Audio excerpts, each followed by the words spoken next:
Hello.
Oh.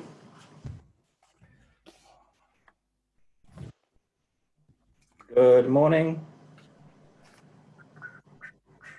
Hi there, Robin. Hi there, how are you?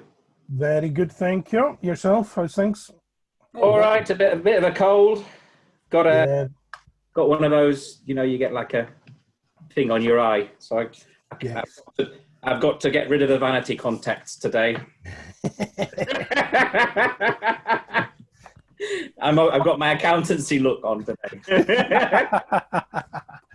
Have your stern, very serious look on you today.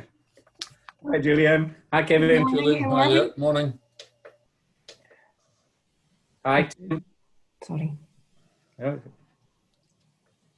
Yeah, I think there's quite a lot of cold bugs going around at the moment. I was talking to an acquaintance yesterday who's one of their 5 kids had a bit of a sniffle during the week. So that was everybody at home from school, not allowed to go in, all having to get COVID tests, all came back negative. Morning. She wasn't too impressed. Yeah, I went to Austria last week. They just caught me. Yeah, did you get there? We arrived Thursday morning, and then a Thursday afternoon they announced that the corridor had been taken away. So we've just been and had tests, and they're all negative. So I don't know if I'll be able to sort it out with the school to let my one join in or not. But we'll see. It should be all right. I was thinking of you last week because I saw your snippet saying you were away to Austria, and then Morning, Ian. later. I thought, Morning, Kevin. How are you? I'm good, thank Morning. you. Good. Morning. Morning, Terry. Yeah. Good morning, everyone. Right. Morning, Morning. Barry. morning. How are we all? Very good, thanks. Yourself? Yeah, good here. Thanks, Ian. I'm good. So yeah, oops. Sorry, how are you, Kevin? Yeah, good, thank you. Good. Nice sunshine up here, as you can see. Makes the change, doesn't it? Yeah. Well, it's shiny rain.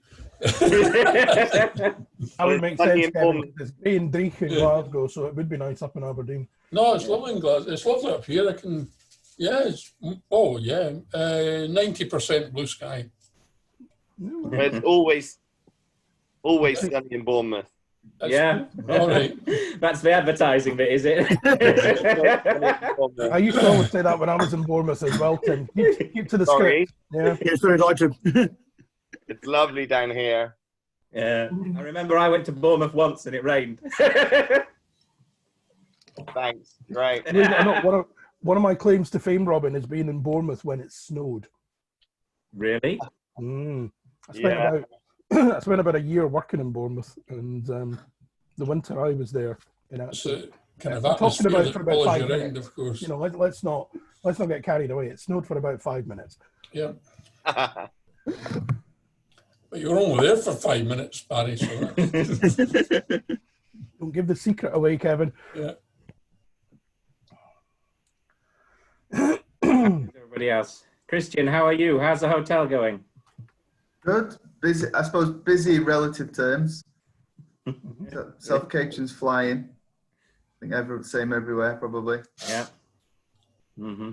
Good. That's good to hear. That's good It's to hear. quite off this week. Yeah. Suppose with kids going back to school, I suppose it's you're relying now more on the older generation. Yeah, tradition would have had we'll be kicking into big conference season. Mm. So we've had to go for, like you said, the silver generation and the couples. Mm. We've held out for 8. We've been pretty busy. We're putting a 2-night minimum stay, which worked better than we thought, which was positive. Good. Excellent.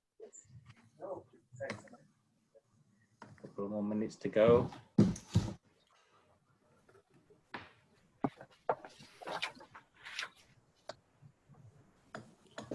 Sorry, everyone forgot putting the ears in. Hi, Steve. Morning. Morning all. Morning.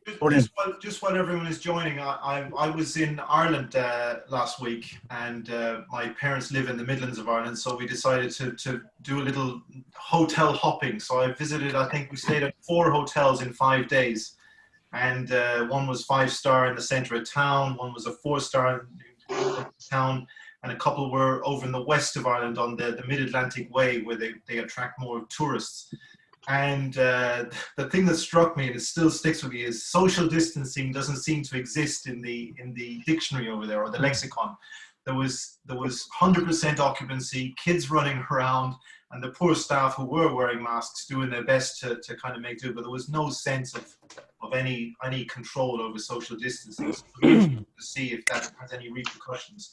But all the hotels were packed, mega busy, easily 90% occupancy easily. It's so hard to get a room. So it's a good sign, I think, overall. And a lot of those people were staycationers. That was just my experience of the last few days. And the other thing that struck me, and it's a thing I'm going to be talking about later, was the amount of sheer food waste that I saw going back to the kitchen having been served to us. So that was something I thought was it was quite a helpful exercise to visit all these hotels and see what's going on from the customer point of view. It's funny. I was in Austria. Austria had 700 people die from the COVID so far, which is quite a difference from the UK. Over there, they wear the masks when they feel like it in like the pharmacies and certain other areas and transport. But the whole the whole vision of it is totally different to what we're experiencing over here. It's quite amazing, really. Right, so where are we up to? We've got 29 people. I think we'll give it a start.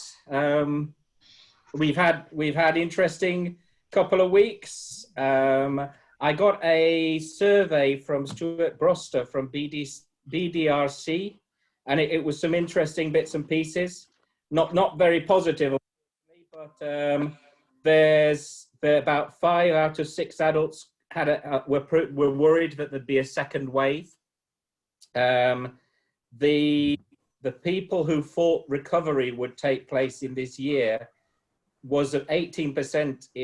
Was 80 odd percent in April, and now it's gone down to 18%. So confidence in the government is waning, which is not a surprise. There's so far the levels of occupancy, most people are saying it's still at sort of like similar to Q1 season.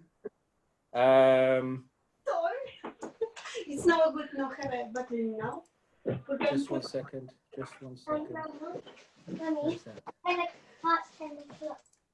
Yep. And an interesting one, which I can actually probably vouch for a bit, is they say that people are quite cynical about the brands with their virtue signaling about how they're treating COVID. Now, as I was mentioning a minute ago to the people who were there, I went to Austria last Thursday, stayed overnight in one of a typical hotel at the side of the airport. on Wednesday evening, and they had the typical sticker on the door saying this has all been COVID cleaned, etc., etc., etc. But my wife, who's actually a housekeeper, head housekeeper, basically ripped them to shreds once she went into the room. We didn't say much about it to the hotel at the time, but you know, it's funny how all this publicity out and saying website. So Robbie is the founder of the Gorgeous Group, which was founded in 1999, I believe. Just a sec. We got mute. Yeah. So yeah, it was quite interesting to see just the difference between what they say they're doing and what they're actually doing. And I think a lot of the independents will be benefiting from that because they can be more honest with their clients and more dedicated to it. So another point that came up was business confidence is about 50% at the moment of things getting better soon, and a 43% think the worst is still to come. So slightly worrying times. But on a high note, I don't know how many people have benefited from the Eat Out to Help Out program. Show of hands, anybody who's actually had a meal out this last month? Yeah, benefited from it.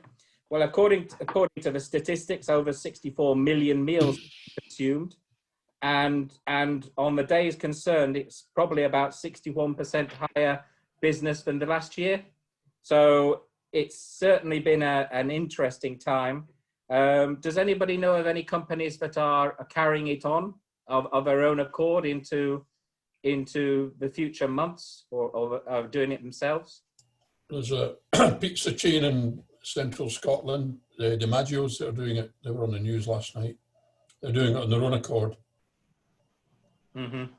There are quite a few places in Bournemouth still going to do it. I don't know if you saw the BBC News. There is a gentleman from Zimbabwe, and he is carrying things on in October. Mm-hmm. It's a big thing on BBC News. We've got the same. There's a chain of gastro pubs, I suppose. They're continuing on through October and November with this. Do we think it's because of the drop in the VAT that people feel more confidence about offering that discount to get through the next couple of months? Anybody? It's an interesting thought that, Robin, not one that had occurred to me. I get the impression, certainly those kind of across central Scotland that are talking about continuing the Eat Out to Help Out off their own P&L. I'd say it's very much just they're encouraged by the footfall they've seen on the Monday, Tuesday, Wednesday, and they're seeing it as a useful marketing exercise. I think there's a sense of nervousness that if they don't continue the £10 discount, that they'll just see the footfall that they've enjoyed over the last 4 or 5 weeks. They'll just see it vanish. The VAT kind of using the VAT drop to subsidise that's an interesting thought that hadn't occurred to me. That's what occurred to me, that possibly it's given people a little more stimulus to put in discounts, although we'll see whether it's good or bad for the industry as a whole.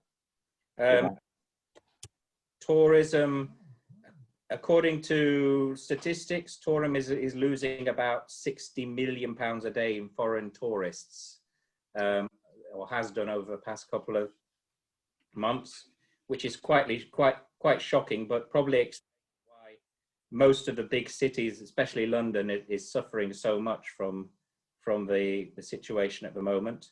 And funnily enough, there's been a 53% fall in hospitality insolvencies between May and July. Whether that's just holding it up until November, we'll wait and see. It's interesting. It's interesting statistic. It surprised me there've been so few, but we'll see what happens in the next part of the year. So also, Julie Tate sent me some information. There's a new business support program in Scotland only. I'm sorry about that for anybody who's in England and Wales and Ireland, but there's some kind of, I'll put the details in the summary as usual, but basically hotels that have more than 50 employees and a rate value of over 51,000, or possibly groups of hotels within an area that have more than 50 employees, may be able to benefit from further support from the Scottish Government. So I can help you a little bit there, Yeah. Robin. There's two specific funds that have been launched by the Scottish Government. One directly targeted at larger hotel operations. So as you say, those with a rateable value 51k and above, you must have at least a minimum of 50 full-time employees on the payroll. There's quite complex qualification criteria there. And there's not a huge amount of money in the fund. So what Scottish Government's asking at the moment is that businesses that believe they qualify, that they express interest, and then there'll be a next round where you have to specify the kind of project, the investment that you want the support for. And it's not necessarily financial aid. It could be consultancy support. It could be Scottish Government paying for a training program or for an IT project that you want to implement within the business, which will help you to recover from the impact of lockdown and COVID. The other fund that's been launched by Scottish Government is specifically targeted at the events industry. That is a straight direct financial grant of £10,000. There's only 6 million available in the fund, so you can do the maths yourself. It's going to be very, very hit and miss. It'll very much for the events grant will be first come, first served. That's just a little bit more insight. You'll find details of all of those on the scotgov.uk website. Thank you very much, Barry. Right, so moving on. First of all, today we've got Steve Bates giving us a presentation on procurement and how we can save those pennies on the back end once we've made the money on the sales. So Steve, I'm just going to hand you over as host. If you send it back afterwards, that way you can do anything. Okay. Okay. First of all, can you hear me all right? Perfectly. Excellent. Our next question is sharing the screen. Where is my presentation on here? Here it is.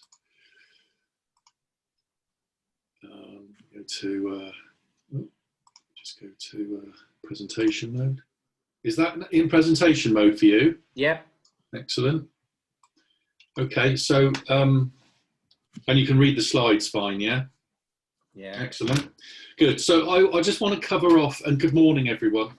I just want to cover off a couple of things in this presentation. First of all, I'll say a few words about myself. Then I'll talk about what procurement is, and then how it can help your business. And then finally, I've got some tips on how to get the best out of procurement. So a few words about me. I've worked in the corporate world for nearly 40 years, and I moved into become a business owner this time last year, actually, focused on procurement consultancy services. Now, in my corporate life, I did procurement for half of that time for a fairly large company called BT.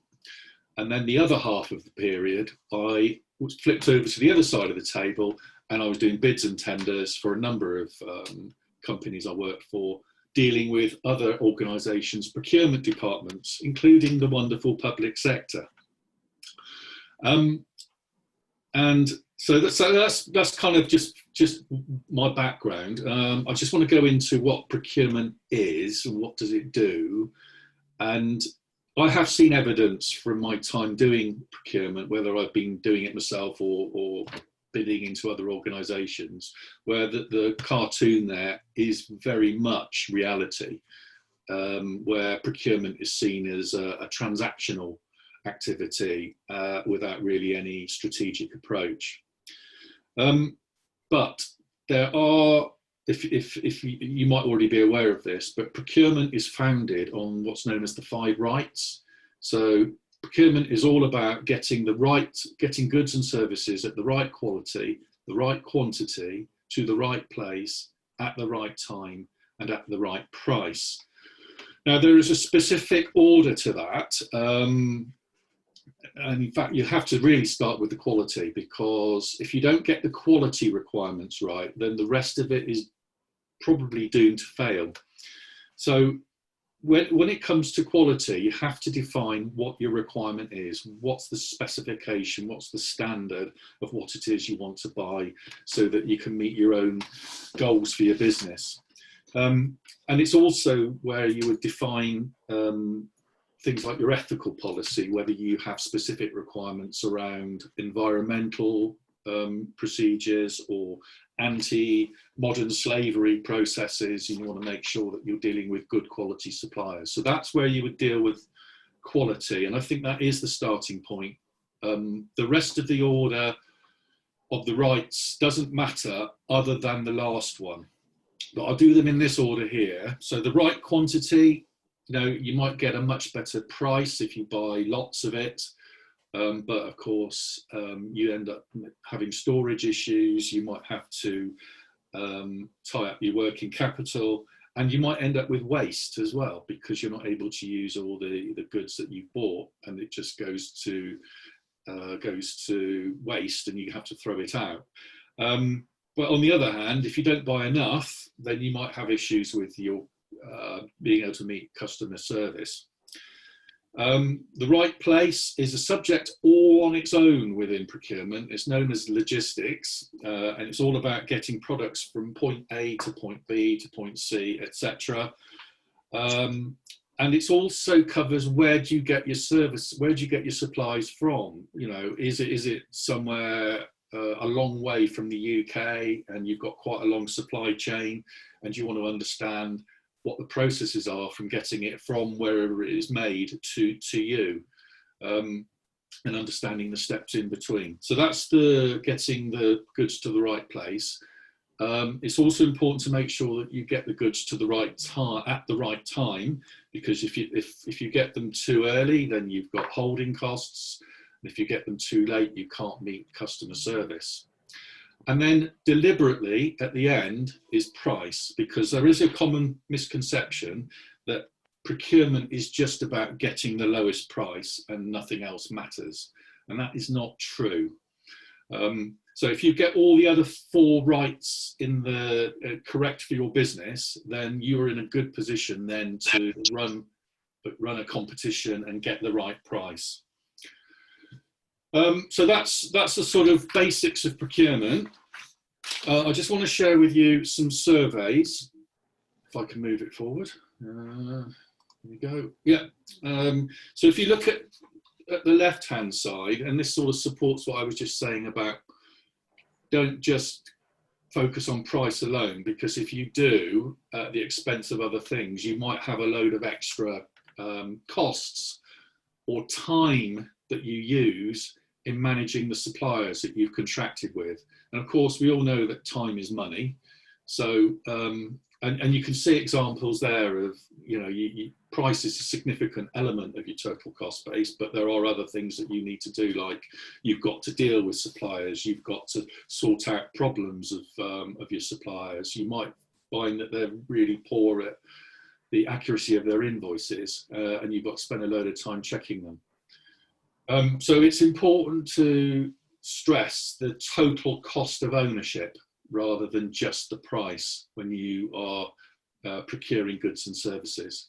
And on the right hand side is just some survey stats that have come from the likes of KPMG and Hoteliers.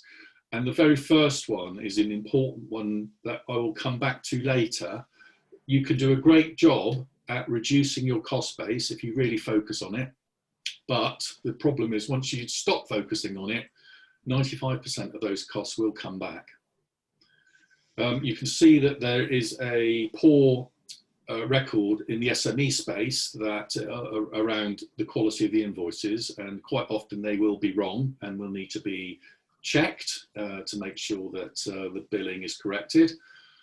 And you can see some other stats there about performance data, that only 31% of SMEs currently agree service levels with their suppliers in terms of the standard of service that they want. This is the quality point that I mentioned earlier. And only 31% of SMEs actually use competitive tendering. get the best out of their suppliers. Right, now I'm going to move on to how procurement can actually help your business. And here I have two scenarios, and I want to first of all say, and you've probably all heard this expression, that turnover is vanity, profit is sanity, and cash is reality.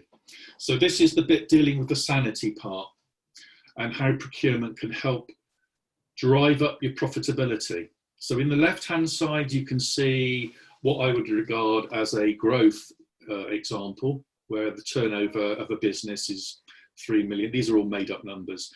The turnover of a business is 3 million. It's making a 10% net profit. And then if you make cost savings of 20% on those costs, you can actually drive up your profit in this example to 28% from 10. And did you know that to achieve the same amount of profit just from your revenue, your top line, you would need to increase your revenue in this example to £8.4 million, which is a 280% increase in your top line. So which one do you think would be easier to achieve? 280% growth in your top line or a 20% reduction in your cost base? They have the same effect on your profitability. But of course, for some of us, we're not really in a growth scenario. Our top line is under pressure. We're in a recession, technical recession, and your revenues are falling. Your costs are likely to fall with your revenues. I've just used the 10% example again here. But again, with effective procurement and making a 20% saving on your procurement costs, you can still manage a successful business even in the face of declining revenues. And in this example, the net profit has gone up to 28%, as in the other example, but your actual net profit number at 756,000 has increased, despite the fact that your top line turnover has reduced by 10%. So that's how procurement can help your business with your profitability. But remember, cash is sanity. Ultimately, it's cash that you need to have in order to avoid becoming insolvent, and it's cash that also provides the money so that you can invest to grow your business. So, you know, procurement can very much help you. It sounds counterintuitive, I know, but procurement can definitely help your business to grow. And because you make profit doesn't mean that you're actually getting cash, because the cash is dependent on a number of factors, such as how do you collect your receivables from your clients? Do you collect them on time, or are you giving them extended credit? There's also the other angle, which is, you know, how quickly you're paying your suppliers. Now, obviously, when you pay your suppliers, looking at deferring that might be an issue. You've got to manage your supplier relationships very well to make sure you get the best out of that situation. There are other things you can do to improve the cash flow in your business through procurement. You can, if you need to make investments, and maybe you would normally buy capital equipment or capital assets in order to help your business to grow, you might want to consider leasing. There will be less strain on your cash reserves. And of course, you need to avoid having too much of your working capital tied up in excess stock. So so procurement, just to sum up this bit and how it can help your business, procurement can help drive up your profitability, and it can also help you drive up your cash flow. Right, so I'm going to move on to some tips now. And this is a bit of a dummy set of data around the cost base for a hotel, and you might think, what hotel has a cost base like that? Hopefully it is in the right ballpark. The very first thing you would need to do is rank your costs. The old 80-20 rule it certainly applies when you're looking at how can you get the best out of your procurement. And in this example, you can see that the top three items account for 80% of the spend, and you know, there's some fairly minor items at the end. So I would suggest your first thing is, if you're concerned about how much you're spending, is rank your costs and then focus on the ones that are of big ticket. As I said before, start with quality because everything else goes from that point. So, but don't over specify what it is you want to buy. You don't need the bells and whistles. If you can get by with just using standard quality products and services, maybe ISO standard, then go with that, because the less you specify it, sorry, I shouldn't say it like that, the more you go with bells and whistles, the smaller the field is for getting the best suppliers out there to bid for your work. Also set out your ethics. If they're very strong within your company and you want to demonstrate that you're using suppliers that pay their staff well, treat them well, and have good environmental credentials, make sure that you specify that in your RFPs, your ITTs that you're sending out into the marketplace. I think it's also important to describe your KPIs. So what are the standards that you need your suppliers to meet in terms of, if it was, for example, a telephone system that you needed to buy or an IT system, you want to know that the supplier will come out and fix things if you develop faults within a certain amount of time, or that if you're dealing with products and services that need to be delivered on time, that you've got some clauses in the contract that penalise suppliers if they deliver late, etc., etc. I mean, the KPIs are going to be your particular, whatever is relevant for your particular business. As I said before, with the 5 rights, I had price at the bottom because get all the other things right, and then you've got a set of requirements that you can go out to the market with and run competitive procurement processes and get the best deal from the suppliers in the knowledge that they will be meeting your requirements on paper at least.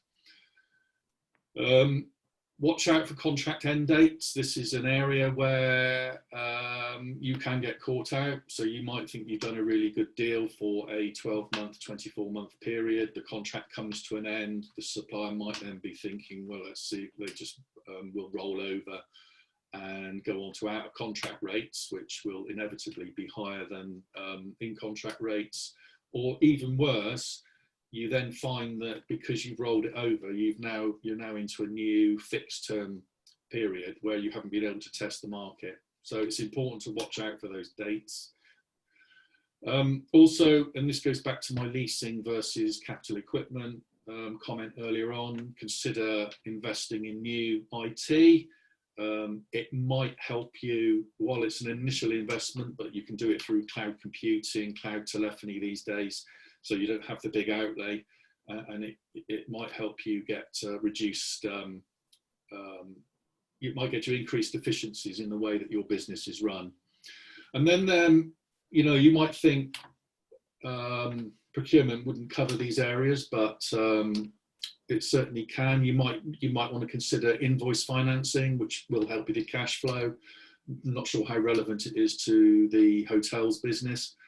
You might consider capital tax allowances, where maybe you've upgraded your hotels in recent times, you've put new infrastructure in. Have you claimed your capital tax allowances, which is basically money from the government to encourage businesses to invest in new tech?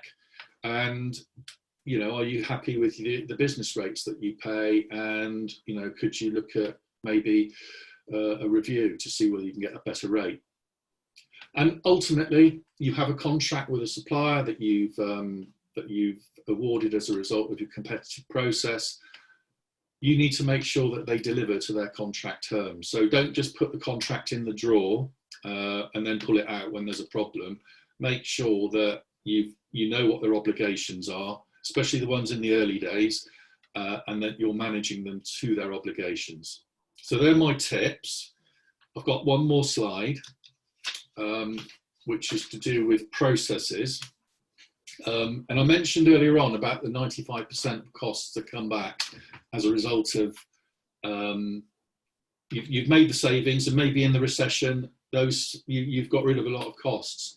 But once you come out of recession or the lockdown's finished, how do you avoid those costs coming back into your cost base? This is the cost gate. So you need, I would suggest, a set of processes, procurement processes.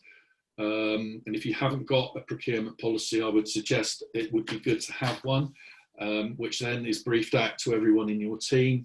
And you have approval levels so that all costs that come back into your business are approved at the right level, that you consider automating that process, and you can buy on a subscription basis fairly cheaply these days purchase to pay systems that will manage that approval on your behalf.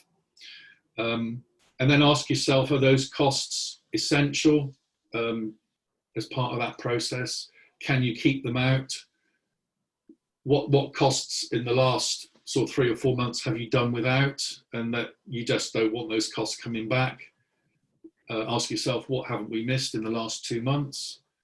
And maybe there are some things now, as a result of the sort of reduction of those costs over the last few months, that you might think, actually, we're working better in this area than we were previously.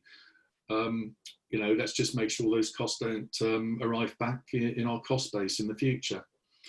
So that's all I wanted to talk about. I mean, you notice here it's called step 1. If anyone wants to have a chat with me about steps 1 to 7, which is because this is part of a 7-step process, then I'm happy to have that chat in a separate session.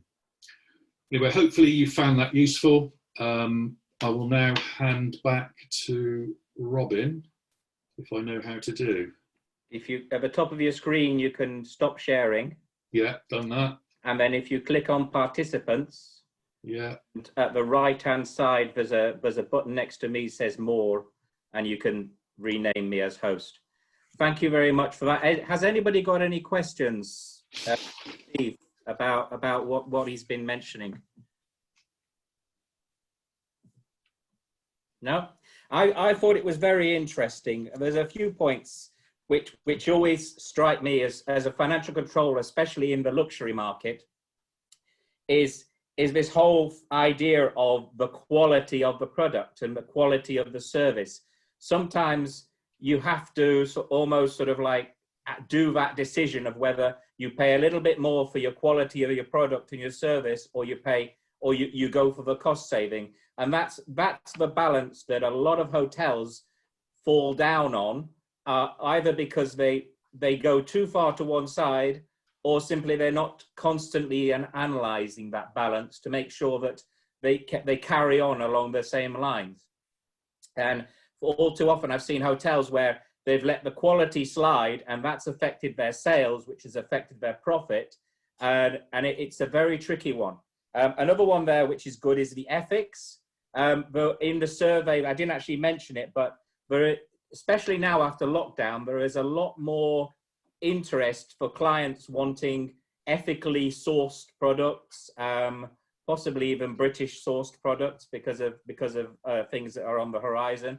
But it's certainly an area which you can almost use as a sales point for your business, as opposed to just your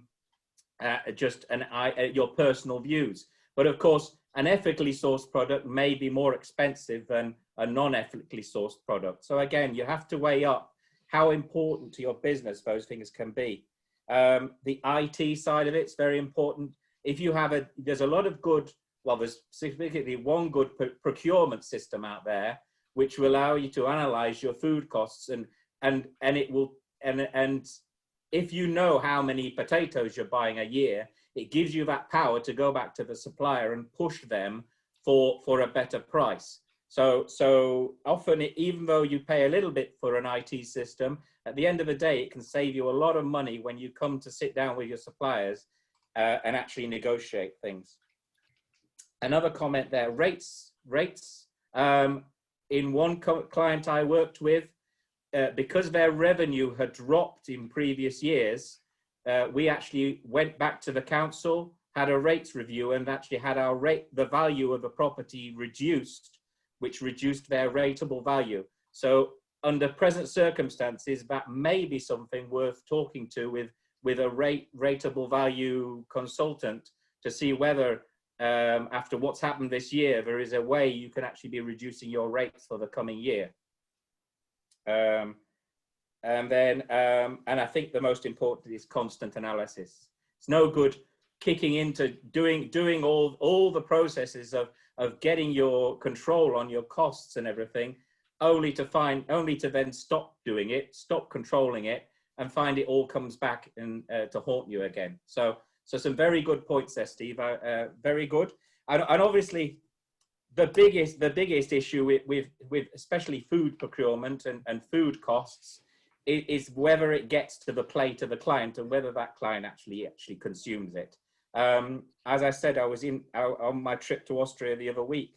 I stayed at this hotel by the airport, and we sat down. And to be honest, the waitress who sat us down said, they'll come and ask you what you want for breakfast. So I thought, yeah. They didn't. What happened was a waiter came out of a doorway with a tray for each of us full of a full English breakfast, croissant, yogurt, cereals, orange juice, and just put it on the table and dashed off again. Needless to say, I mean, I had the full English, but I left all the croissant, and all the rest of the bits around the plate. And my wife and my daughter ate the other bits and left the full English. Either way, if they were observing COVID precautions and throwing away those packaged goods, because at the end of the day, if somebody's touched them, you can't be sure they haven't already had COVID. So if they were doing that, then they'll be wasting. And even so, the English breakfasts that weren't being consumed straight out into the bin. So that leads me on nicely to Robin, Thomas. Sorry? Robin, do you mind me just disturbing you briefly there? I'd just be interested to know if we have a view, for example, on the impact on cost-wise of all these new hygiene protocols, additional supplies, for example, that hotels now need to stock up on. I don't know, Steve, if you have any metrics, for example, you can share with us in terms of cost impact.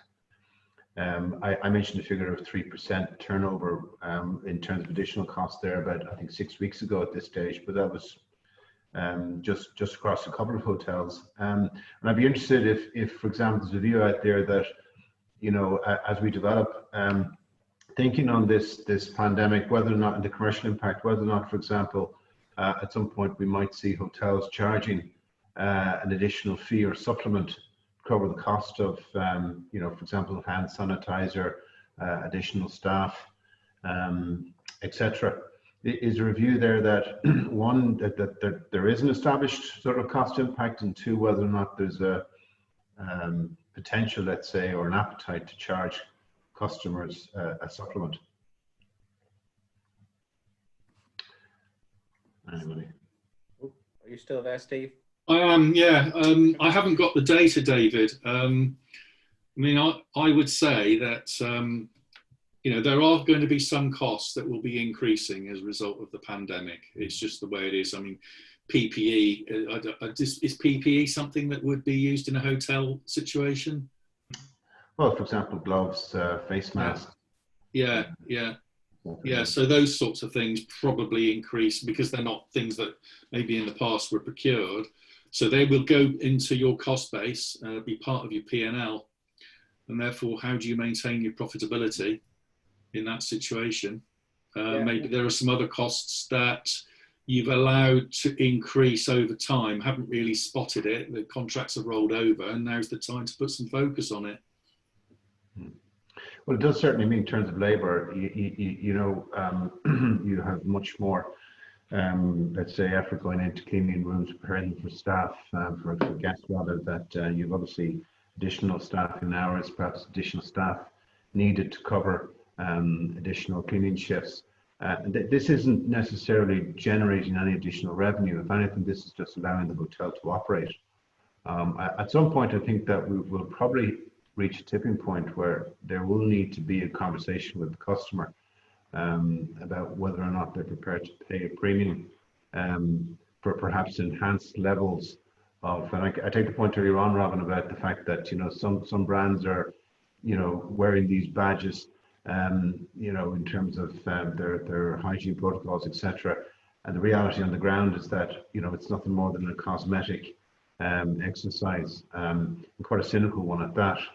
But whether or not, for example, clients, for example, would pay additional supplements for different levels of cleanliness, it'd be interesting to see how the conversation develops, because at some point somebody will realize that you should never waste a good crisis, and there's perhaps an opportunity here to impact on your ADR by charging a supplement. Yeah, I've always broached the fact of whether people will. I mean, a lot of hotels now are taking away the amenities, the tea and coffee and everything, and whether people want to pay a little bit extra to get their proper sealed package of tea and coffee or shampoos or whatever, rather so they know they're getting a protected supply as opposed to something that's been left in the room there and people have been touching or not getting anything. As far as the staffing concerned, I think at the moment, a lot of hotels are benefiting from the policy that they shouldn't be cleaning while the guest is there, but they are cleaning heavily after the guest has gone, and cleaning the hotel and stuff. And it's kind of out counteracting. I think the danger is when things get back to normal, people will still expect the extra cleaning around public areas, etc., but they'll also go back to expecting the daily clean in the bedrooms. And I think that's where possibly there's a fear that the cost could go up as far as personnel is concerned. Yeah, no, just say hi, Robert. Good morning. I didn't say hello before. But we are indeed cleaning the room here. I mean, my establishment, or even on a stay over, on a daily basis. We're a 4-star, and we are doing, and we can do it. Just to say, a greater increase in how much increase is there in payroll? Have you been able to? No, I don't have access to those information, but I mean, we are working on a very minimum stuff that it's more than enough considering the numbers. So okay, the proportion is actually higher than before, much higher than before. The proportion staff, customers, let's say. Okay. Morning, Robin. Yep. Hi. It's an interesting one, David. I think you'd be a brave man to do a Michael O'Leary and sort of charge for the cleaning standard, as you say. But going back to Robin's point, I think there's perhaps an opportunity as we move into a period where, forgive me, Francesco, but sort of cleaning during stay becomes more, should we say, reasonable. Perhaps charging for that. But I think, unless you can actually charge for additional amenities, i.e. physical amenities, I'm not sure you can actually charge for for having a good cleaning standard in the first place. No. I wasn't saying that. I was saying that we are indeed cleaning the room during the stay over, of course. And no, of course, when a guest stay 2-3 nights, we clean the room every day. I think you're quite unusual there, Francesco. I think most people are taking the view that that's perhaps, some would argue, more of an exposure for the staff. And that's the only point I would make. I'm not saying I'm based in Ireland, and I mean, I know that most of you are in UK. Here in Ireland, since we are open, and I'm not the only hotel in Dublin, of course, doing that. Actually, as far as I know, most of the hotel in Dublin are cleaning room during the stay over. And then there is a special,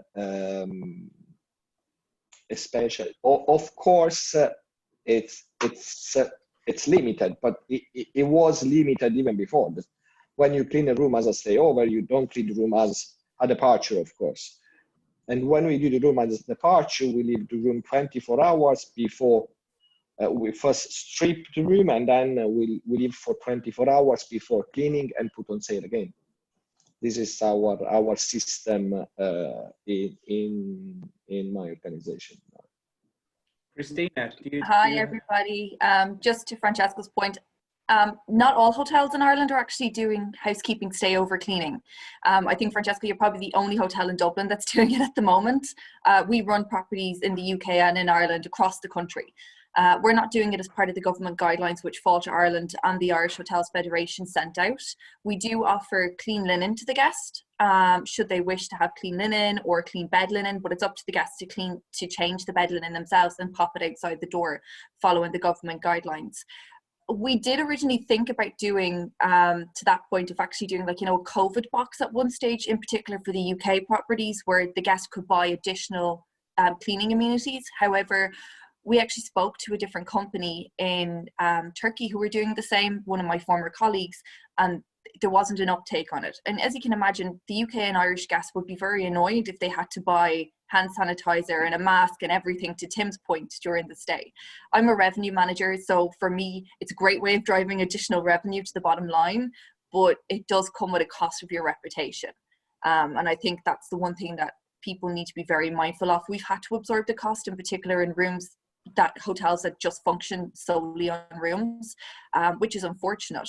But, you know, there is that, you have to take it on the chin. It's the only way. If we want people to feel safe in our property, we just need to take it on the chin and go ahead with it. Yep. Yeah, well, I'm not sure the company I don't know you, Christina, so I'm not sure which company you're talking about. I've just had a message. I will come back to you on that. On that, definitely. Thanks. Okay. If we move on to more cost control, we've got Thomas to tell us a bit about food waste control, which is one that's always close to my heart.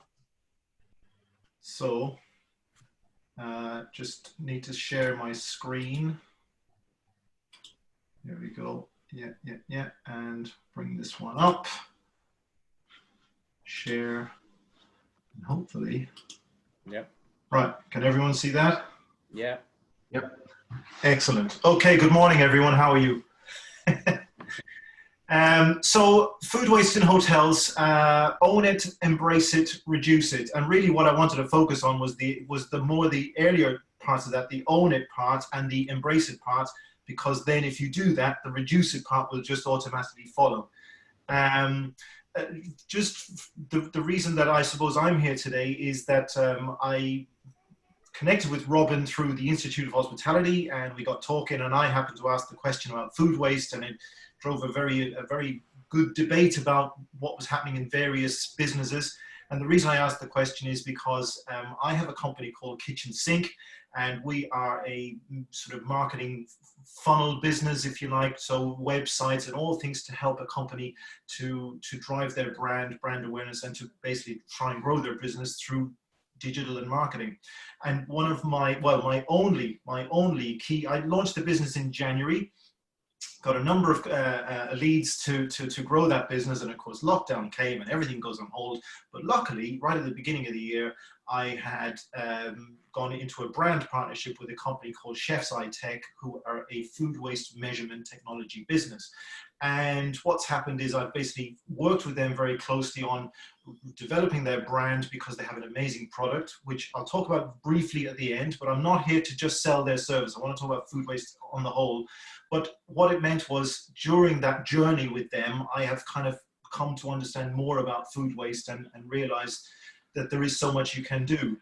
And then just briefly, in terms of my own career, I've done 30 years in hospitality, and I've pretty much covered everything. So when I was 27 years of age, many years ago, I went to Kathmandu and opened a 300-seat restaurant, and then a second restaurant, and a third restaurant, and I even had a TV series out there. And then I came back to the UK and I had a pub, and then I went into contract catering, where I was the manager of a catering facility in one of the colleges in Oxford, Oxford University. And then from there, I went into social media for the company Baxter Story. I basically developed their social media strategy, a company that serves 400,000 people a day, or certainly pre-COVID, and looking after their whole brand online. And then an opportunity came up to join the London Clinic, which is the UK's largest privately owned hospital. And on the subject of procurement, I just want to share one tiny story, that just a funny thing that happened. we had a new finance business partner sit down with us in a meeting, and she was asking my housekeeper, when she looked at the numbers, she said, "What are you doing with the pillows? Are you eating the pillows? You just seem to be buying pillows every week." And Anne, bless her, who's been there for the last 12 years and is the most amazing woman I've ever met in terms of housekeeping, she said, "No," she said, "you need to talk to the surgeons." And she's, you know, this girl looked at her and said, "What do you mean?" She said, "Well, every time, of course, being a private hospital that deals with cancer and diabetes, there's a lot of amputations. So every time they have an amputation, they put 6 or 8 pillows under the limb in order to sort of make it more comfortable. And also it soaks up all the blood, and that ends up then in the waste and is thrown out. And of course, the budget for pillows sat on the housekeeping. And when you went to a surgeon and said, "You do realize how many pillows we're using in a year?" He said, "How much is a pillow?" "It's £5. How much do we charge for an operation?" "Maybe £15,000 or whatever." So to him, it didn't make sense. But to us, we were just buying these astronomical number of pillows. So that was one of the challenges you had on procurement within a hospital. Food waste was a very big issue in that hospital, so I'm going to talk a little bit about that. And then I went on to work in a casino, heading up the operations in a luxury casino in Mayfair. And again, food waste was just astronomical in that environment. So with that in mind, I just wanted to bring up one photograph. And this was a photograph that I was trying to find one kind of nice, colorful image that I could use as a starting point for this this website that I was about to develop for this company. And to me, when I look at that, it's obvious that that piece of cake that's left over, maybe it's unsold or somebody couldn't finish it, and people would see that as food waste. And I remember going into a Tesco's, my Tesco cafe around the corner. I was getting a cup of coffee, and I just happened to say to the girl, you know, do you measure your food waste? And she said, "We don't have any food waste." It was like an unequivocal answer. She just said, "We don't have any food waste." And I said, "What do you mean?" She said, no, we cook all the breakfast to order. Everything's cooked to order. So, you know, we don't have any food waste. And I looked around the table, all the tables, and there was half-eaten breakfasts all over the place. There was toast and butters and jams and half cups of coffee left and so on.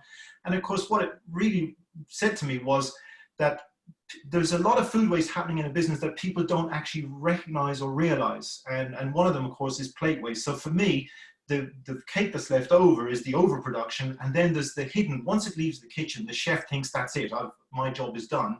But actually what's happening at the end of the main course has been cleared from a wedding, and you've got 180 plates being scraped into the bin, and maybe he's just put too much mash on the plate, and suddenly 30 grams times 150 is going in the bin. So that was a key learning for me, was understanding that food waste it can be a very hidden cost in your business, and recognizing that is key. So let's look at the overall picture. Food waste across the globe, 30% is lost or wasted. Now that includes food loss and food waste. If we look at food waste in terms of food produced only for humans, my understanding is that 46% of that is wasted, according to another survey. So on the globe, in global terms, it's a huge cost to the environment. What would that mean? Well, there are 800 million hungry people in the world, and if we just cut food waste by 20%, we could feed all of those people. And one very interesting statistic is that if food waste were a country, and you were to record all of the carbon emissions and add them up as a single country, it would be the 3rd largest country in the world. And just to put that into perspective, this was 2012, and you can see China, United States, food waste comes next, and that's bigger than Russian Federation and India. And if you think about India with 1.2 something billion people, the carbon emissions from India as a country isn't as big as the carbon emissions from food waste. So on a global perspective, it's a major problem. So let's have a look at what sort of steps we can take. And I think what I've sort of learned in my experience was the idea that you've got to make a start. And, you know, I know that right now, all the participants on this call, you all have your own businesses. And I suppose the question you have to ask yourself is, how active are you in looking at food waste as an entity in your business? And I think that what I found, no matter whether it was a very corporate environment or a very entrepreneurial environment, people are afraid of the subject, they're afraid of the topic. And I think what I'm trying to say in this presentation is that you have to make a start. And if you make a start and you take a real interest in it, I think that what you can do is you can bring everyone on board, and you'll find that collectively you can help to bring that down. That photograph, by the way, which I just found on the WRAP website, all the chefs are looking at a poster and it says, what can I put in the food waste bin? So I just thought I'm going to come back to that in a few minutes and talk about food waste bin. But it's good to see that the chefs are training. Now, let me have a look. Culture eats strategy for breakfast. So with the best will in the world, you could say, we're going to, from tomorrow, start to record food waste. But at the end of the day, if the chefs don't buy into it, if the teams don't buy into it, if the kitchen porters don't buy into it, you're not going to get anywhere. You're going to wear yourself out. So really what it's about is getting the team to work together on it. And for example, you might say, well, what's housekeeping got to do with it? Well, if there's breakfast being delivered to rooms, then housekeeping would be able to keep an eye on what sort of amounts of food waste are being left over, and what's not getting eaten, and so on. So again, you can, and also even at checkout, there could be a dialogue between the receptionist as they're leaving and say, and how was your stay? How were the portions, for example? And if the feedback generally came back, oh, the portions were all far too big, it was so generous, then that's an area that maybe efficiencies can be made. Or if they said there wasn't enough food, that's another conversation altogether. Now, the next thing then would be that you've got to figure out, it's like Google Maps, you've got to in order to figure out where you're going, you've got to figure out where you are right now. And one of the ways to do that is to carry out a food waste audit. Now, at the end of this presentation, what I'm going to do is I found last night, and it was through Unilever, I just happened to be doing a bit of research, and I discovered that they have a fantastic resource, and you have to enter an email address to be able to download it, but I've got the file. It's 8.5 megabytes, but in this file are all the posters, all the training materials, everything you need as a package to be able to begin the journey of doing a food waste audit and to take ownership over your food waste problem. One thing that struck me about it, because it is an amazing resource, and when you see the amount of work that they've done on it, it also is quite a scary entity, because you are going to be, there's so much to do, and you kind of go, oh, where am I going to fit this into my day? So what I would do is to say, measure it over 3 days, because if you just do a single day, you know, it could be, is business up or business down? And also on that day, maybe the chefs are doing their best not to have any wastage, and then before you know it, the next day on the third day is when you'll probably see more waste, because they're not as careful. Like I said earlier, involve every department, so everybody's involved and everybody feeds into the discussion. Delegating the task, I would say that rather than, if you're a hotel owner, you might feel, you know, obliged to kind of lead from the front, and I get that. I think what's important is, and this is something I wouldn't have done 10 years ago as an entrepreneur myself, but I've now learned through my experience that delegating the task sometimes can really give you some wins that you didn't expect. So you might have 2 or 3 people in the hotel, in your business, who are very keen, they want to do well, maybe they have a very keen interest in it, some young people who might be interested in the environment. So delegate the task, make them responsible, and reward them for the work. The other thing I would say, zero blame. I think that's important. I think rather, if you go into a kitchen and you say to the chef, we're going to start monitoring, you know, food waste, there's going to be a kind of a pushback on that. And what you really want to do is kind of say, look, it's not about blame, it's about understanding. Understanding where the food waste is, what's happening, how is it happening, and what can we do about it. To be curious about every single aspect of it, right across your whole business, and again, challenge assumptions. And the challenge assumptions is, we sat in hotel after hotel in Ireland, huge mountains of food coming out, and we would say to the waiter or the waitress as they were clearing, oh, your portions are so big. Oh yeah, here in Ireland you have to serve big portions, otherwise they won't come in.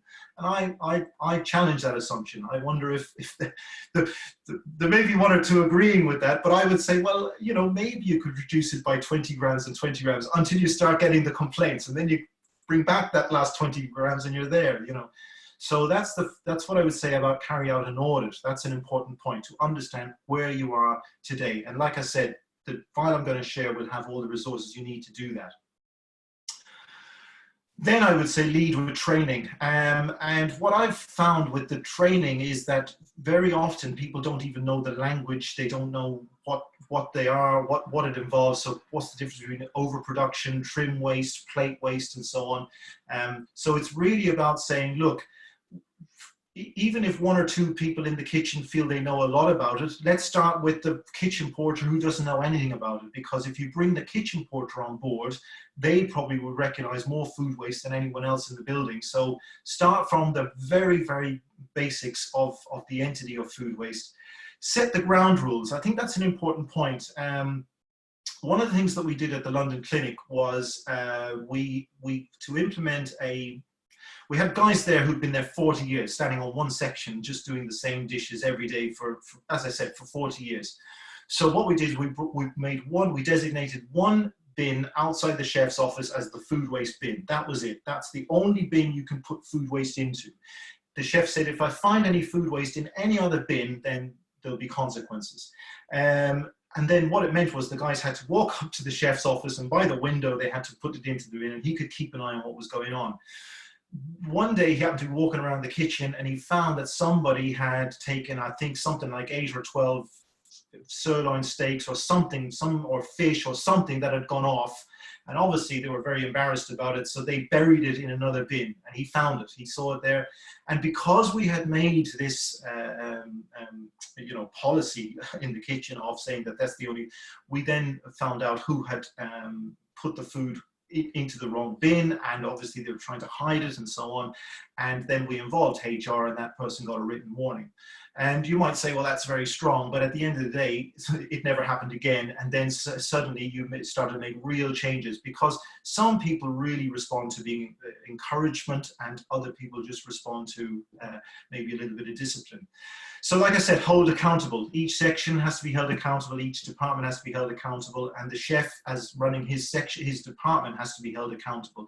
And I guess you got to hold yourself accountable, because if you haven't been doing this in the past, you need to be sort of, having an honest conversation with yourself about what you're doing in your business. Again, be encouraging. So really, really celebrating the wins and getting people on board, rather than telling them off all the time for it. Because if you start telling them off about it, then they'll start hiding it from you, and then that's no good.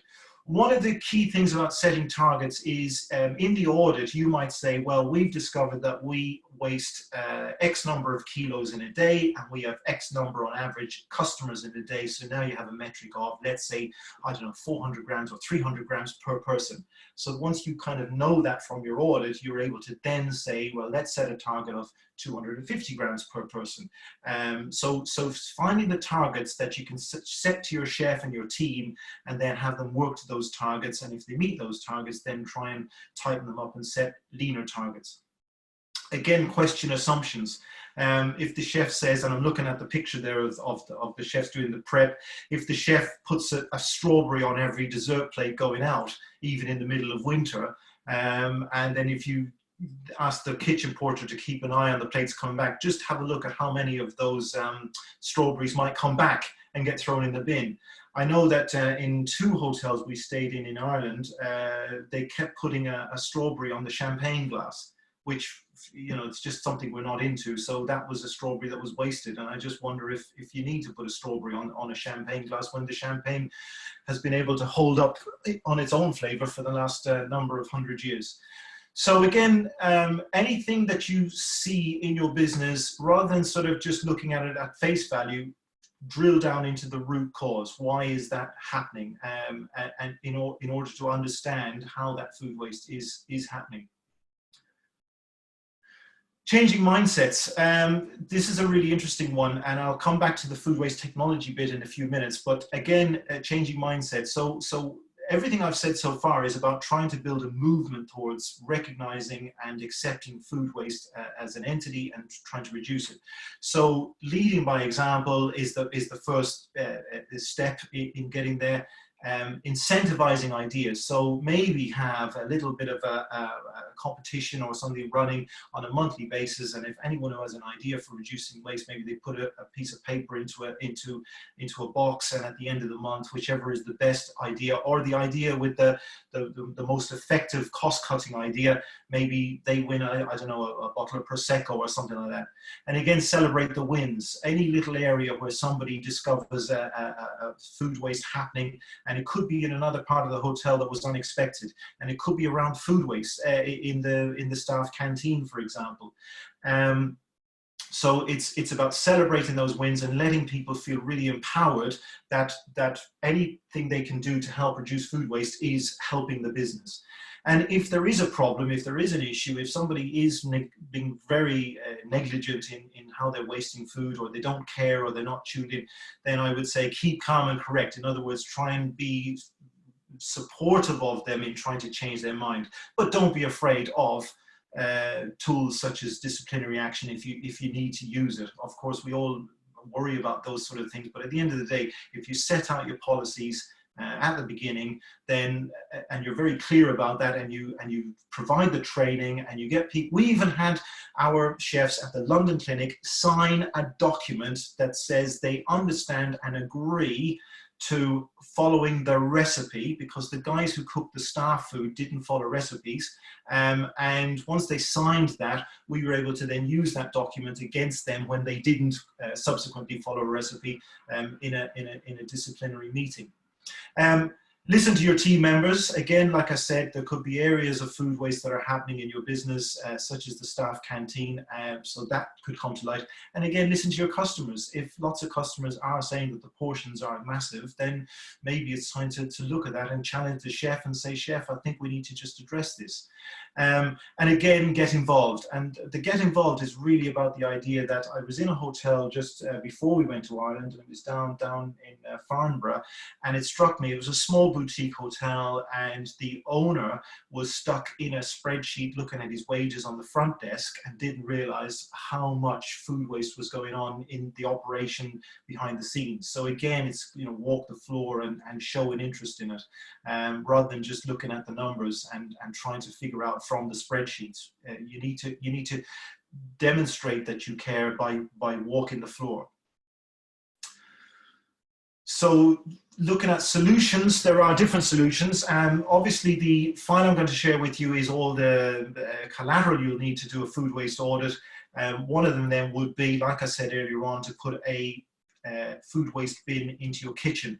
And if you have that as the designated area where all food waste goes, then you're able to monitor the food waste that goes into that. And then if food waste is being thrown into other bins, then you can sort of, you know, be able to challenge people on why is that food waste being thrown into a bin away from the chef's office and not thrown into the food waste in the kitchen. And what I liked about that design was you can open it up and see what's in the bag itself, and you're able to sort of question what's in the bag. The problem, I guess, I have with the manual system is that you're only limited to what you see and what you inspect at any given point in time. You can't really get an overview. And with that in mind, over the last few years, there have been a number of solutions that have come along. Now, as I said, full disclosure, I work with a company called Chef's Eye Tech, but actually, if I was owning a hotel right now and I looked at all three, knowing what I know, I think I would still want to work with Chef's Eye Tech. But that said, let me give you a quick overview. So there are three key players in the food waste measurement space. Number one is LeanPath, number two, Winnow, number three, Chef's Eye Tech. LeanPath was the first to market about 15 years ago. It's an American-based company, and they developed a piece of technology, and it was a sort of very clunky, but at least it got the job done, and it started the idea in how it can be done using technology.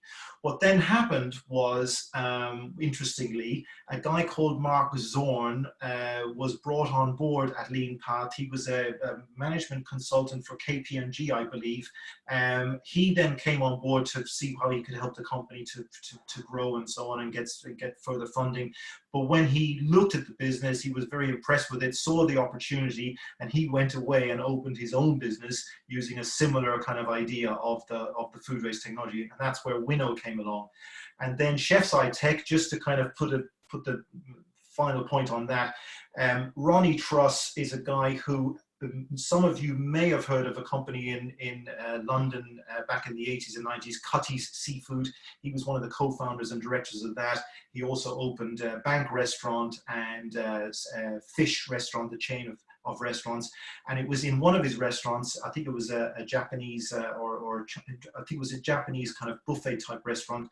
And he had a very big problem with food waste. He asked his son, Dan, to go in and have a look. His son, Dan, phoned him back an hour later and said, yeah, listen, it's all just going in the bin. They're just overproducing and it's all going in the bin. So they looked at, he said, well, let's look at what solutions we have. So they looked at Lean Path, they brought it in, they trialed it, but they found it very clunky to use. So they then set about developing their own technology. So that's how those three are kind of interlinked. So let's look at Lean Path. And by the way, I haven't gone into depth on all of these per se. I would say you need to do your own due diligence on each of these. But just to give you an idea, there you go. So you've got your weighing scale over at the top there. At the top of that is a camera to take a photograph, and then you can see that sends the information to a tablet position next to it, and you can then enter whatever details you need to, and then that would then send the information to a dashboard which can be logged in and viewed at remotely from another office, the chef's office, or the hotel general manager's office, or in fact, you know, on a more global level, it can be the regional managing director's office if he wants to look at 50 sites. So that's the basic premise of how it works. If we then look at Winnow just briefly, so Winnow started out, and this was the system I originally saw about 6 years ago, 5 years ago, where you came over towards the bin. As soon as you put your foot on the pedal of the bin, the tablet would come to life. You would then scrape the food into the bin, and it would obviously know the difference between the weight now and the new weight, and then you would enter what the special was. And that was the general premise of what it was. But what they then did about 3 years ago, 4 years ago, was they developed an AI technology.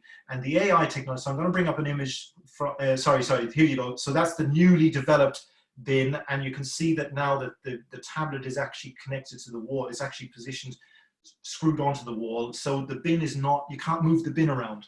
And then there's a camera underneath there, and the image I wanted to bring up was, you can see there that what it does is it takes a photograph of the food as it goes in, and it then tries to work out through the algorithm of what that food is. So the idea behind that would be that it reduces the chef's time in inputting what the items are and so on. The feedback that we've got on that from clients who used it and are now coming over towards Chef's Eye Tech is that, for example, if you look at that image of the cucumber, well, is that cucumber or is that courgette? And that very often the system is not able to differentiate. Or if you were throwing out, let's say, 4 or 5 portions in a tray of cottage pie, well, it doesn't know whether it's cottage pie or whether it's shepherd's pie, so you still have to input certain things. And in the end, the technology, while it sounds good in terms of the brochure, there's still a lot of learning for it to do. So I think it's just a little bit ahead of its time. Saying that, they're very well established, they're globally recognized, and they're worth having a conversation with, if anything, just to look at it, because if it's shiny and new, you just might get the chefs to buy into it. Then we come to Chef's Eye Tech, and basically the way Chef's Eye Tech works exactly the same. So you can see there the chef is weighing the tray. He's got a tray of pineapple skins on the weighing scale, and the actual unit, the flat screen, sits directly over it. He then puts into that what the service is. So let's say breakfast or lunch. He will then put in his name. So it's recorded that John, for example, will be putting this in at breakfast time. Then it will take a photograph, but you can also put in the tray that he's using. So right now he's using a gastronome tray. You just hit the tray, and then it'll automatically recognize that the tray weight is reduced, and you get the net weight of the ingredients. It then sends that information to the dashboard, which you can see there on the middle, and then the dashboard, you can drill down into every aspect of the data. And then the third element, and it's a key element to to the success of Chefs I Take is the engagement with clients and customers. So they will be on site, work with chefs to for example, install the system, put it there. And what we've learned is just get them to use it. Doesn't matter about what it costs or how much it's going to save you, just start using it. And as chefs go to throw something in the bin, you have to kind of have somebody standing there and remind them to come over and record that food waste. Once they get used to the system, I think we got it down to 12 seconds for a transaction. And then, and by the way, we've worked out that the average cost for a kilo of food waste is about £1.70 to £2, depending on the type of operation. So automatically we know that if there's 50 kilos of food waste in a day, then that's £100 is your net cost of that food waste. But once the data starts to come in, what we found in various businesses, the chefs themselves start to get more curious about, well, what if we were to put in the recipe so that we know that of that 100 kilos, 10 kilos was meat and 50 kilos was carbohydrates, and so on and so forth.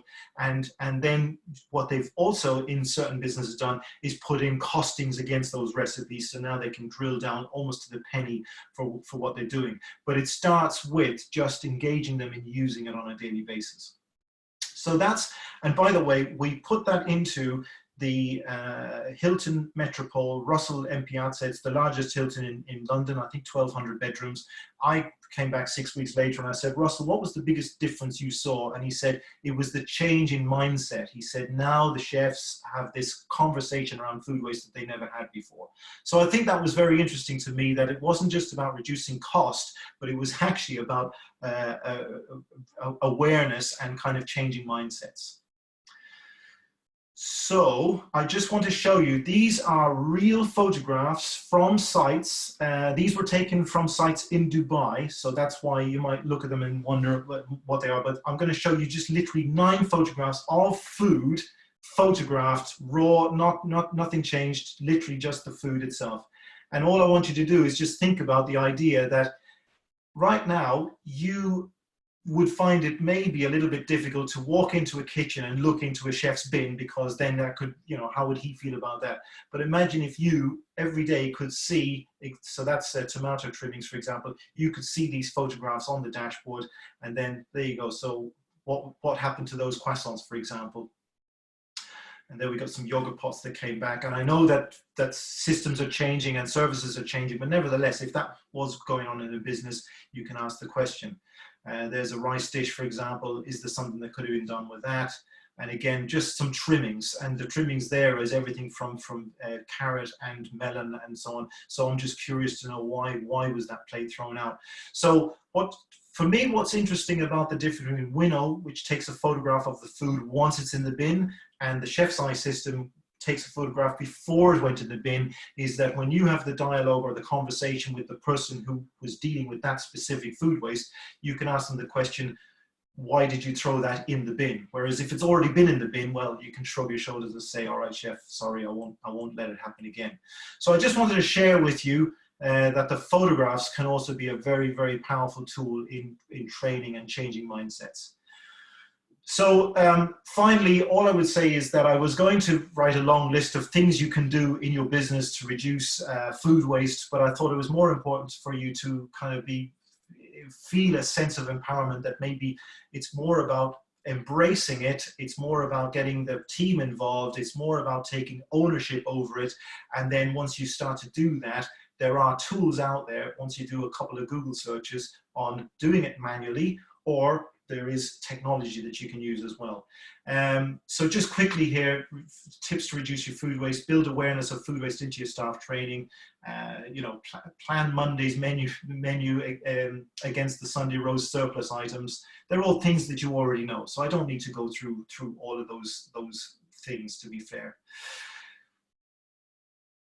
And that's pretty much it. That's a little bit about food waste from me. Thank you very much, Thomas. Does anybody have any questions for Thomas? I know we've run a bit over time, but I think everybody's been very interested in it because we've not lost many people. Wow. Any questions? Not really, not really a question, but just a point to be made. Just an extra point. Now you're talking about food waste and everything, and you mentioned about having the recipes so the chefs can actually follow the recipes correctly. And restaurants or hotels, anyone that deals with food, they should get these recipes organized and structured. What in reality doesn't happen that often. So chefs are left to make the dishes as they think it is to be made. So I think that that would be a very good point to add as well. And it's all data at the end of the day. If you know what's the recipe like, the chef's gonna be able to make a better ordering as well. That's another part of a amount of food waste that you find going through a freezer or fridge or a stock room. A lot of food being spoiled, and as Thomas said, a lot of things go inside the bin. They get buried and no one sees it. That's right. So yeah, just a point. Very important. I think challenging the chef to get the recipes done is one of your biggest barriers to success. However, saying that, if you take small steps, so for example, there might be a special every day. So we know that the chef will usually have a bank of about 12 dishes that he'll kind of tend to go to, as you know, he'll do the shepherd's pie and the Sunday roast. Well, if you start with those 12 recipes or those 10 recipes, every plate might have a mashed potato and a side order. So do those 5 or 6. Every dessert has a recipe in order to make the dessert. So those are quite straightforward.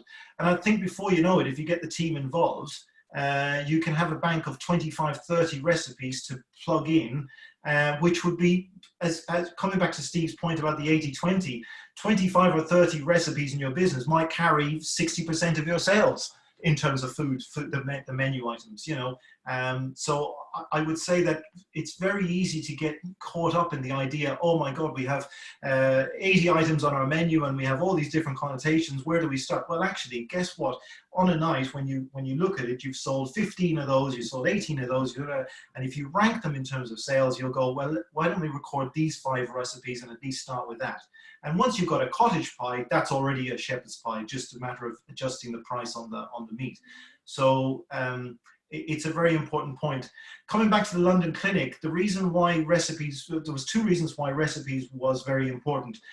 Obviously, when you're cooking for patients in a hospital, then the recipe is critical, because you need to have, you need to identify ingredients that they can't have, and so on and so forth.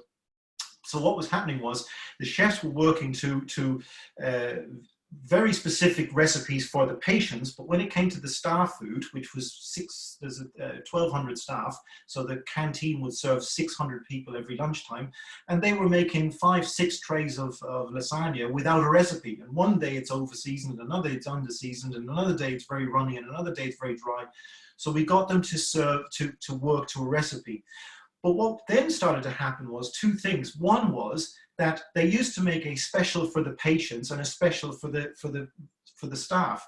But what happened was, once they started to follow the recipe, now that we had a recipe for the lasagna, we could actually put that on as the special for the patients. So now we didn't have to have 2 different specials. And secondly, and this was the biggest finding, was once we improved the quality of the food for the canteen, the nurses themselves would be presenting the menu to the patient in the room and telling them how fabulous the food was in the hospital, because their food in the canteen had improved. And then suddenly it primes the patients to want to choose the dishes. And the number of times I've been in a hotel recently where the waitress or the waiter has said to me, oh, you've got to try that dish. I've had that and it's amazing. So that's what I would say. Getting those recipes down, it's a lot of work to begin with, but it's critical, especially now post-lockdown, in controlling your costs.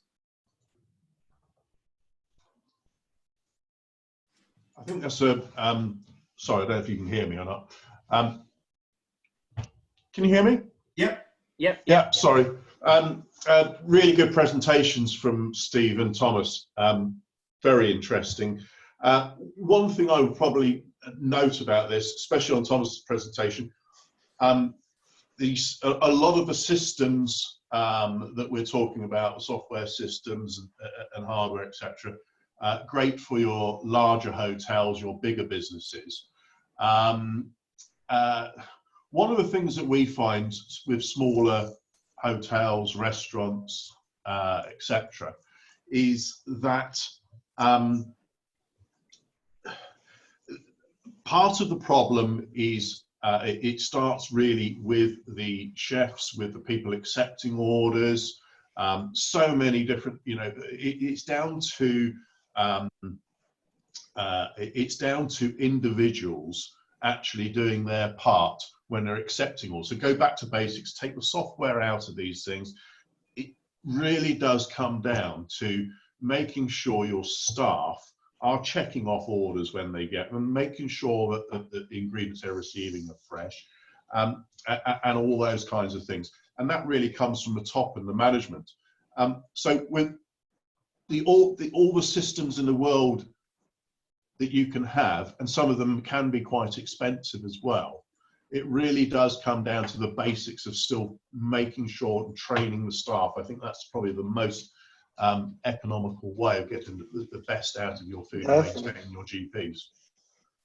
You're right, Andy. Andy, I'd agree with everything you just said there, and I think what it really highlights is, I mean, I see an awful lot with the small independent hotels that I do work with. The owners, the senior team are so much working in the business on a day-to-day basis that they simply don't have the time and the headspace to work on the business.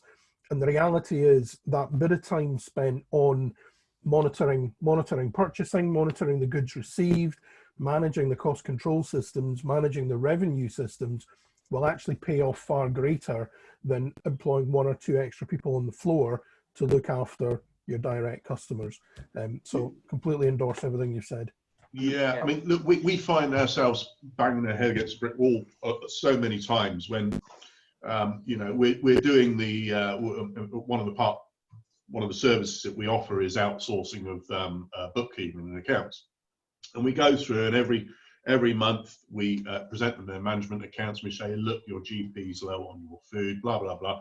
Have you considered this? Have you considered that? Every 3 months we'll go to site, we'll visit them, we'll go through the kitchens. Okay, are the staff checking this off? Are they doing it? And it's the managers themselves or the owners themselves really cannot see the value in making their staff do the job that they're paid to do. Yeah. And you know, we really are banging our head against a brick wall. We're trying to save these people money, you know, and you know, it seems to be we're pushing treacle uphill all the time with this very subject. I think it's a chicken and egg thing, isn't it? It's a lot of the time. Say you say about systems. I think I always make sure a hotel has as many systems as possible, cheap as possible. Not because they solve the world, but because they put into play the processes. So if they're trained well on using the system, they start to adopt the processes, and that gives the managers the information they need to actually see where the problems are and draw their attention to it, so they can actually go back to the front line and concentrate on those areas. So it's like, yeah, if you have to have the idea behind it, but sometimes putting the system in will make them realize where the problems are, and that's what actually brings them back into the operation to actually control those things. So yeah, but it's no good just putting a system in if you don't withhold the policies and withhold the procedures that system is there for, or otherwise, yeah, it's just a useless piece of technology that makes more work for somebody. So it's a case of putting the systems in and making sure that people understand what the processes are, why it's there, and making sure the managers actually look at those systems and realize where their problems are. Yeah, I agree 100%. So many times we've put systems in, we've got various systems that we recommend and use. And within a few months, we're taking them straight back out again, because the owners will not promote these systems to do a job. So you're on a hiding to nothing really. What we found, sorry, with the subject on chef side tech, it's an interesting point that you make, and I fully get it about the working in the business and working on the business. So what we found is that when a business owner or the decision maker at a senior level in a bigger company would bring chef's eye in, there's very often a kind of a sense of suspicion by the chef. So we work very closely with the chef. But what happens with the chef is he's being nailed every single month on his food cost. And once we start to show him that this is the tool he needs to help him with his food cost and that we're actually on his side and it's not a big stick to beat him over the head with in terms of waste, he then starts to buy into it and use it. And that chef's eye tech will then send a report. So if the owner is really busy, then Chef's Eye Tech would work with that business owner to say, what metrics do you want to see? And they might say, well, I just want to see X, Y, and Z. And then they would get a report every week or every month, depending on what they want, which just shows them that. And one final point I would say is that, again, the idea that you can then open a dashboard when you're sitting at home on a Saturday morning, before you head into the hotel and check on things, and you can open up and you can say, okay, let me just go through and see what was thrown in the bin last night. Let me just go through and see who was recording food waste. You can track every single person and say, oh, 3 chefs in the kitchen recorded 10 items and 1 chef only recorded 1. So we've got a problem with, young, whatever his name is, in the kitchen. I need to have a word with the chef to talk about that. And all I'm saying is that you're absolutely correct, but the training will only go so far if you're not following it up with monitoring and keeping an eye and holding people to account and putting that training in place. In practice, I mean. Yeah. I think that there are 3 things that cause food waste. First one is the quality of the product that you're purchasing. Second thing is it's not properly cooked. And the third thing is there is too much on the plate in the first place. Fully agree. Okay. I think we need to round it up. Thomas, can you pass me back the host, please? Yes. Will you log off, because I need to save the chat. Where is up? If you go to participants down at the bottom. Yeah. Then at the side of my name, you can click on more and got it. Host. Make host and save. Yeah. There we go. There we go. Brilliant.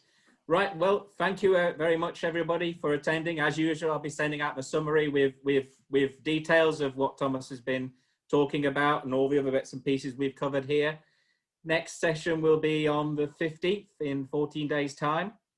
Hope to see you all there, and hope business goes well for you all in the next couple of weeks. Finger crossed. Okay. Thanks, Robin. Bye, Robin. Bye. Bye-bye. Bye. Cheers. Speak to you later, Kevin. Yeah, thanks, Robin.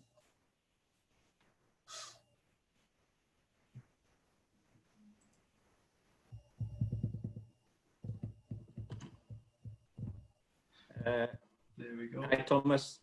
Can you send me the presentation and that about Unilever? Yeah, I'll do that. I wanted to share the waste management tool. It's an 8.5 megabyte folder, but it wouldn't accept the folder. You don't accept a single file, so I need to. You send me some way I can pop it into the summary, and then people can drag it down themselves.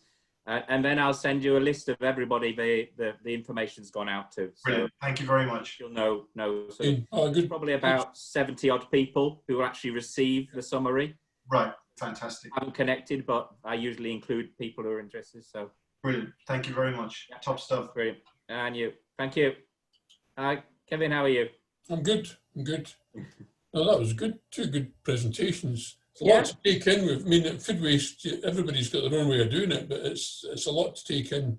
And he's right. I think before I would have gone to a format where you're buying a product, I think the training part of it is good.